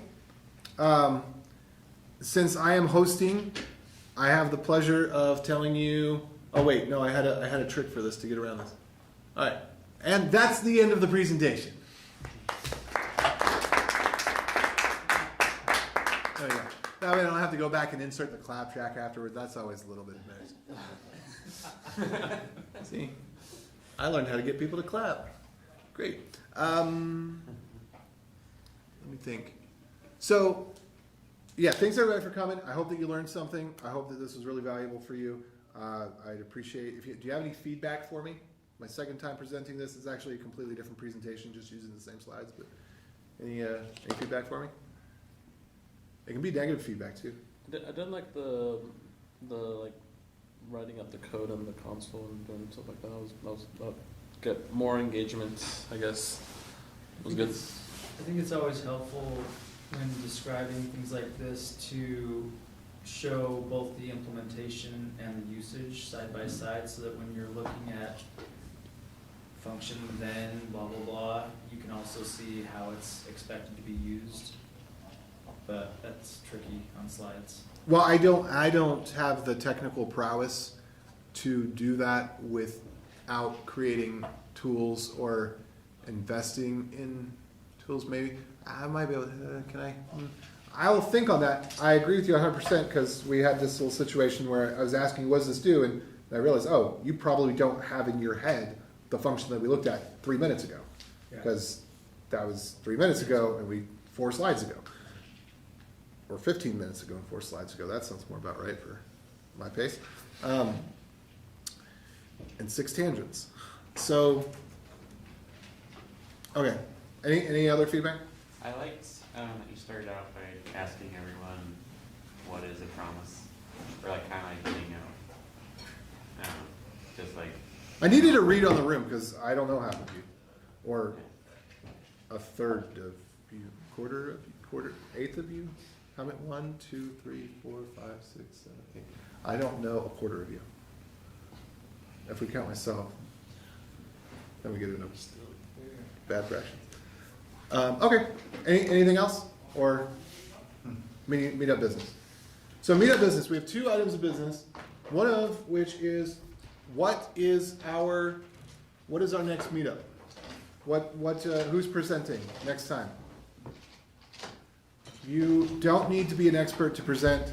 I really want to get back to the point where we have recruiters again, because the best way to get a job is to be a noob and present on something, and everybody thinks you're an absolute flippin' genius because I had this happen. I studied the promise slides for an hour. I gave a presentation on promises. I was offered a job for $100,000. I was still in college. That happened. And it could happen to you too. Probably not right now because of the way the market is, but give it 3 months. You know, but we need to get the recruiters back here. Vivint needs to hire more. People need to buy more smart homes or something. But yeah, so what topics do y'all want to cover next? What do we do? Who first of all, who wants to present? Who's got something? Weren't you gonna do a crypto one? Shh. I was No. gonna say that. Let's take the focus off of me having to do everything for a second, and put it on y'all. A crypto one using. There's always a backup. There's always a backup presentation, but I'm trying to solicit from the group here. You can generate crypto, for instance. Okay, stop talking about that. Ryan's going to come to that one too. I didn't know about it. I'm hearing about it. I thought it was this one, actually.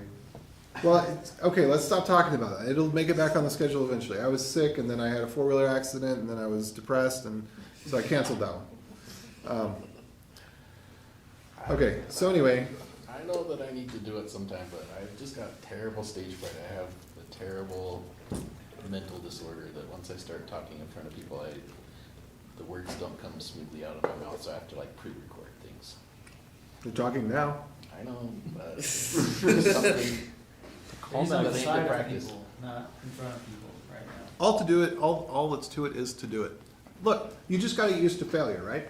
So you do it in front of people, you make a terrible fool of yourself, you feel awful, and that's then what you I've realize done that, and then you realize that you're still a valuable person, and that people still care about you, and no one disowns you because you're terrible at public speaking. And then that gives you more confidence that you can be bad at public speaking. And once you realize that it's okay to be bad, that takes the burden off, and when the burden's off, you get better. So fear is just pain leaving the body. No, pain is just fear leaving the body. Yes, that's the way it goes. Pain is just fear leaving the body. You experience the pain, and the fear goes with it, because pain grounds you to reality. And reality is how you feel and what you're experiencing. And that's real. And once you know what it is and you've confronted it, the fear is free to leave you. And fear is the mind killer. That's, Fear is the mind killer. But that actually instills more fear, whereas pain is fear leaving the body and instills a sense of relief. Or should. It's supposed to. Anyway. Okay, so if nobody wants to present, that's fine. What kind of topics are you interested in? Wait, you do want to present. Good. I don't know. I'd be open to presenting again. I don't know what I would want to present on. Because I've thought of maybe doing one on like reactivity implementations across like how Vue does it, how React does it, Angular, and like Svelte and Solid. Reactivity? That sounds cool. Yeah. Yeah. That's so front end, dude. I know, this is a Node.js thing. Yeah, Is so that that- made into the other topic? Is this No, going to be now it's renamed? server Yeah. JS, so it could be Bun or Dino. It's just JavaScript runtime, Yes. Even in the browser. Do you have are you working with Dino right now? Or Bun? Not professionally. I play around with Dino, I but think previously I've some of the presentations have just been people been presenting whatever they've been tinkering with. You're welcome, Juan. It's one idea. I'm just showing off what you've been playing around with. it's like I don't like hating things. I'm just like playing. I don't know. Playing. I mean, we can. It's It like- doesn't. So I can do window.close in Dino. It's weird. I do a flipping hour-and-a-half long presentation because I'm long-winded and I don't know how to explain things simply. Right? You don't have to do that. You can do a 15-minute presentation. And we can eat pizza. Are you long-winded or long-tangented? That's one of the same. We don't need to ¿Por qué no los split dos? hairs. Yeah, los dos.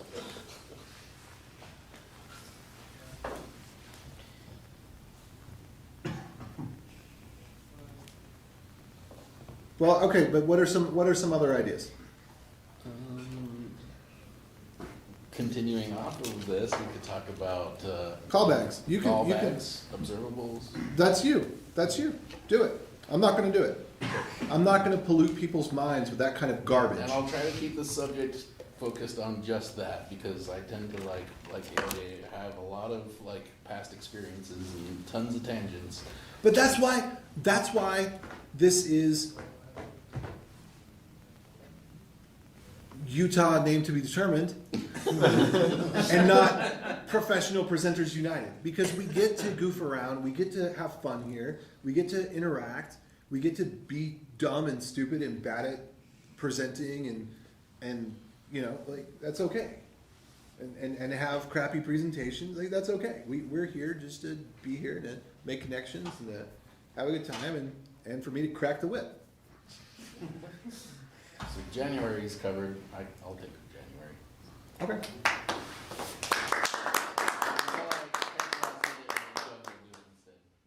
Callbacks to the moon. Do a presentation on callbacks. Like how last time I was Josh, supposed to do it, I canceled it. We're gonna have And then that- Travis do a That's presentation when I on did it. callbacks. Will you make note of that, please? What did I do it on? It was when you were talking about bun and Oh, okay. Yeah, your last presentation was pretty banging, wasn't it?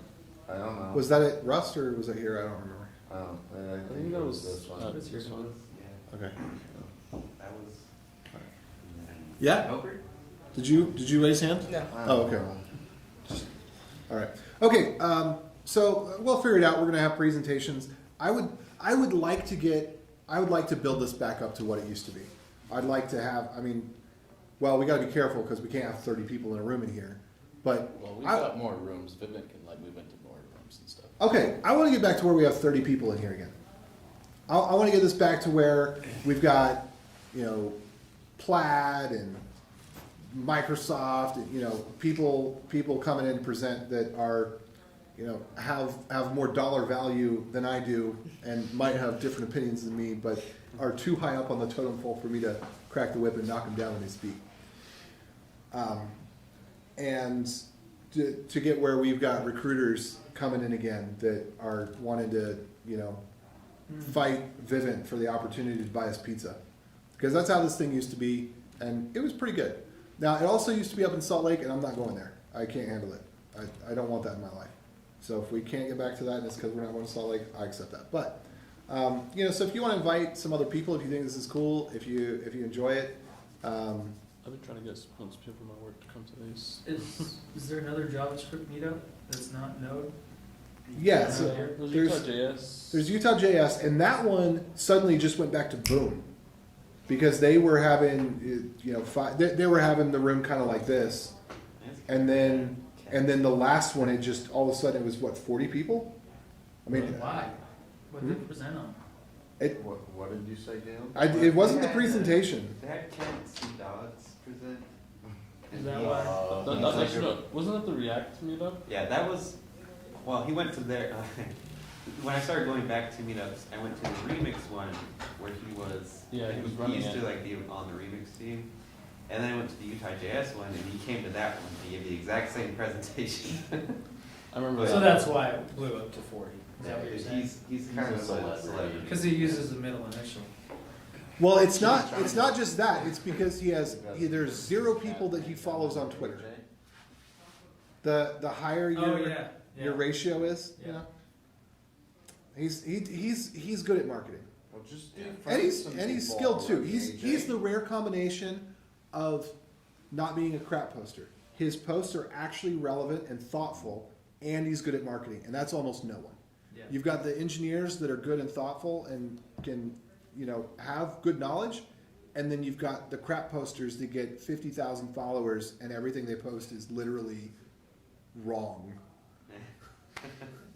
It's like ways to not write JavaScript. Check out these 8 tips below to get a killer job and $500 million salary.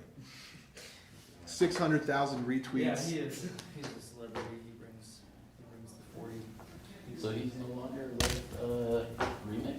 Yeah, and No. he left. He's like on. He's doing his own big shebang course that's like. Well, he was doing that nuts. before. Epic Web. He left that for He Remix. supercharged it. Oh, that is the supercharged now, isn't it? No, seriously. Like, I think he was focusing on React before. Yeah. Now he's doing like, this is how you become a web developer, a software developer, engineer, whatever. He's like taking it from the very start. Oh, that's cool. I saw his material. I'm not part of it, but that's what he's doing. I should take a look at it He'll because probably make more money doing that than Remix. he does a good job. Although Remix just got bought by Spotify. Oh, not No, Spotify, Shopify. Yeah. Oh no. Yeah.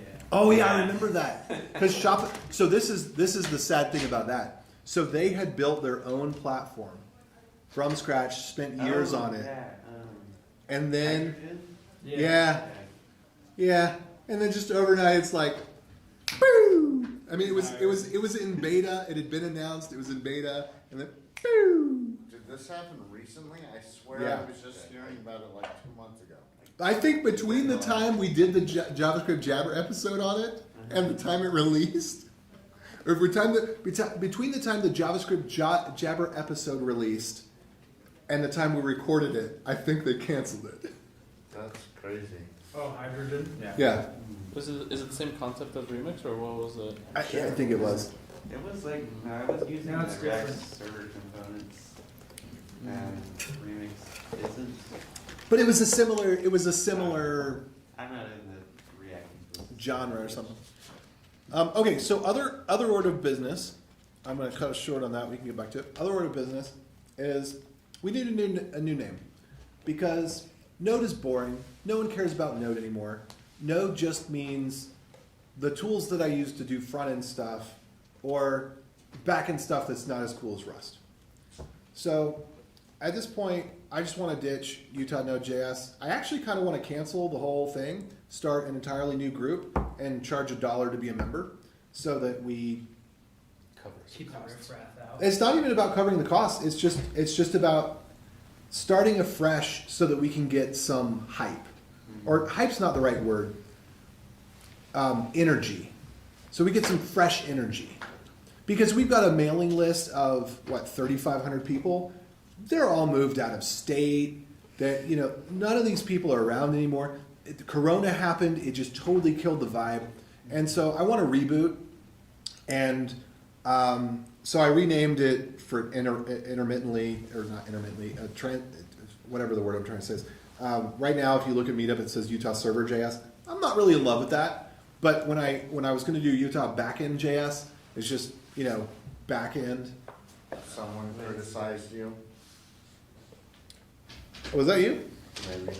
I don't know. But the back end thing, it's one of those things like the Airbnb logo, where it's yeah, people could make a deal about it and crack a couple jokes, but then tomorrow nobody cares anymore. But just back end JS just sounds kind of. How about Reboot JS? No, because that sounds like a framework. I like the idea. Somebody said JS runtime, Utah JS runtime. Ryan's got Booty JS. That's a bit of a mouthful. It sounds all right though. Utah Runtime JS?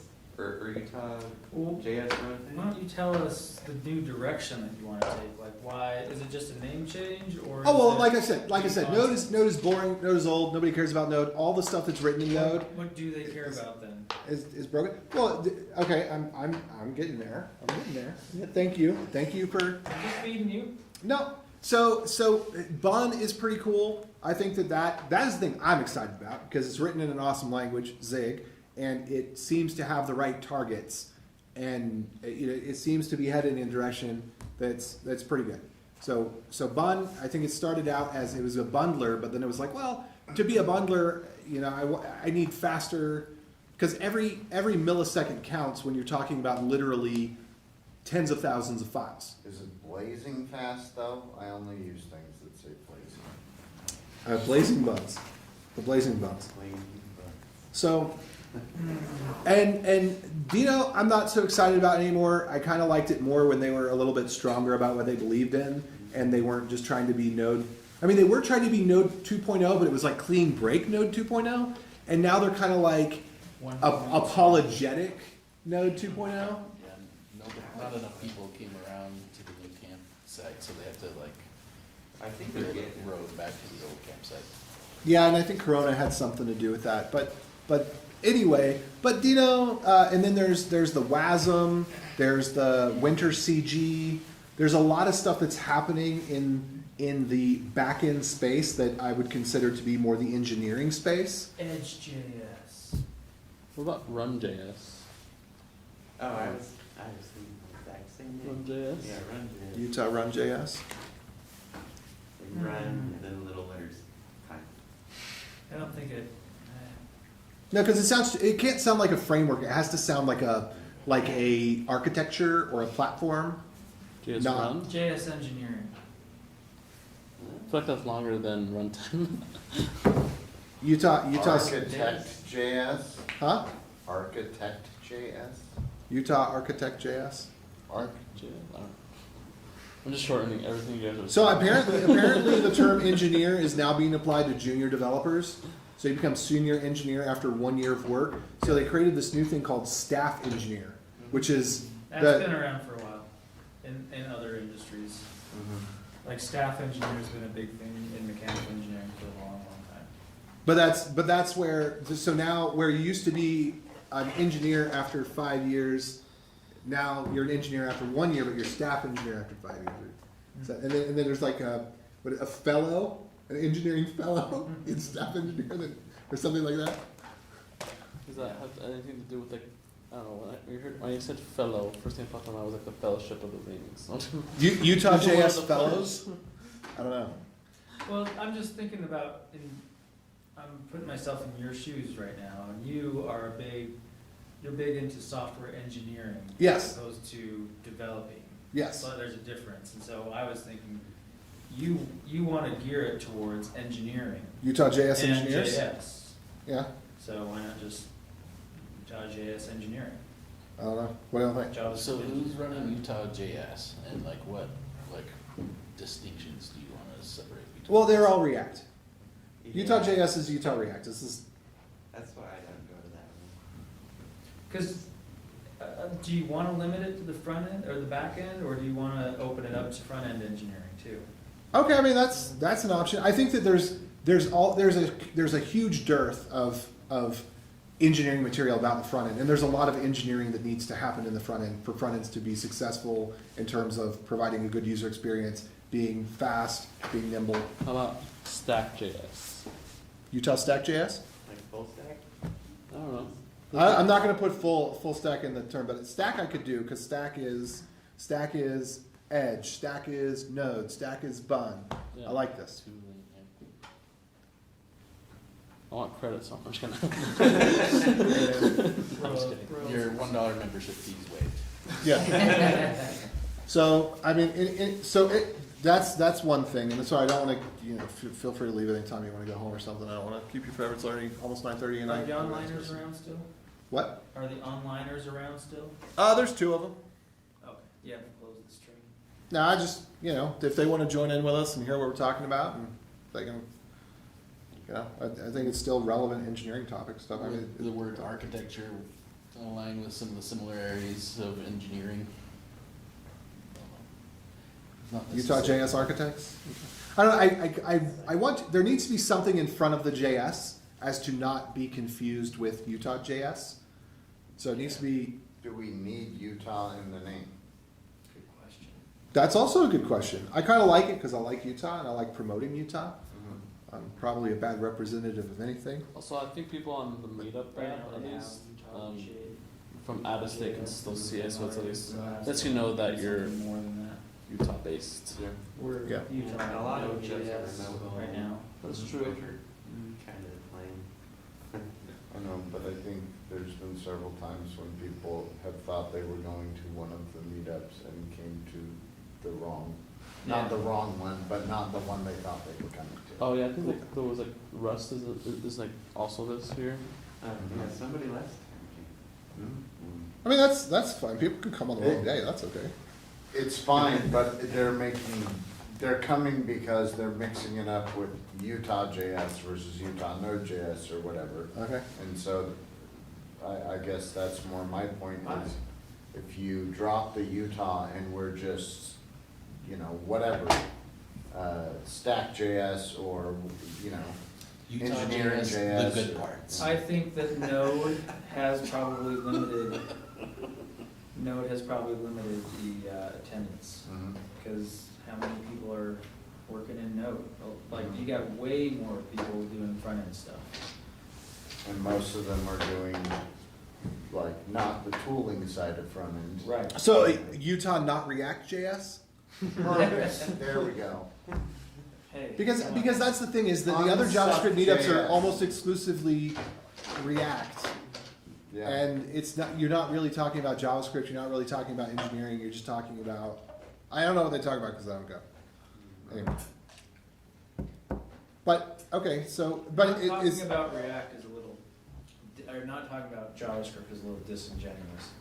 React is very JavaScripty. It's probably just too much JavaScripty. No, it's not. I'm not going to have this debate with you here. No. We can fight about this later. Oh, speaking of which, I have to end because we still have to chat.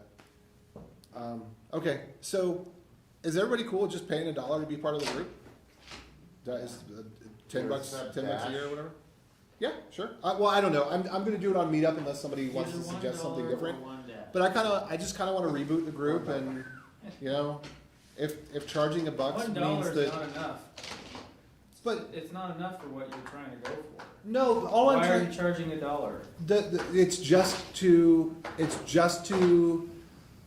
because if you put out chocolate candies on a table, and you say these ones are free and these ones cost a penny, the minimum amount that you can pay in physical world goods, the ones that will get taken are the ones that cost a penny. But if you are the ones that will get taken are the ones that are free, and nobody will take the ones that are penny. But if you put two, they're side by side, and one's a penny and one's 25 cents. People take the 25-cent one because they think that it's better, right?